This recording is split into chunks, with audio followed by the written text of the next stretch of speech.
Candlewick on Brilliance Audio presents Otherwood by Pete Hautman.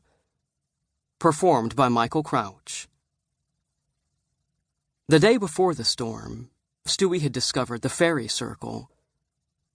Stuey lived with his mom and Gramps at the end of Ford Lane, in the largest and oldest home in Westdale, a 3-story house so big they used only half the rooms.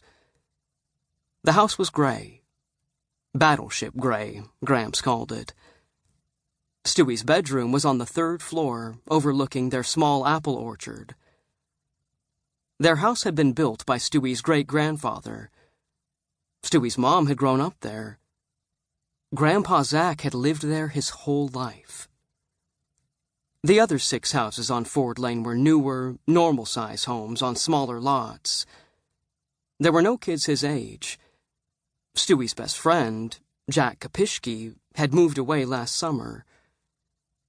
With nobody in the neighborhood to play with, Stuey mostly hung around with his mom and Gramps, or went off by himself to explore.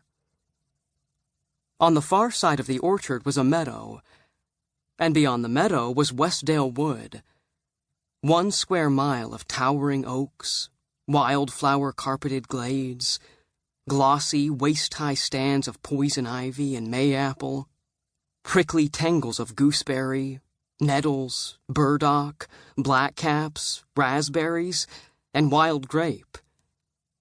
There were deer and rabbits, and wild turkeys, raccoons, and foxes, and mink, butterflies and hornet nests, cicadas and mosquitoes, boggy places that would suck the shoes off your feet, mossy, boulder-strewn ravines, impenetrable thickets of buckthorn. Stuey had explored only a small part of it. He had never been to the other side. That morning, while Gramps was in his cottage writing and his mom was in her studio painting, Stuey wandered off through the apple orchard. The apples were tiny green nubbins. Most of them would be wormy when they got bigger. Gramps didn't believe in spraying the trees. "Bugs have to eat, too," he liked to say. When autumn arrived, they would salvage enough good apples for the 3 of them. Stuey crossed the orchard and waded through the tall grasses of the meadow. On the far side of the meadow stood a grove of white-barked poplar trees. Stuey usually avoided the poplar grove. The trees grew too close together, and the gaps between them were choked with underbrush. But on that day he noticed a narrow deer path leading into the grove, so he followed it. He had gone only a few yards when he came upon a treeless circle of grass.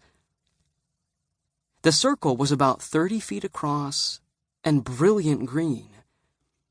The grass hugged the ground, as if someone had been mowing it. Stuey dropped to his knees and ran his hands over the velvety surface. He stood up and walked across the circle.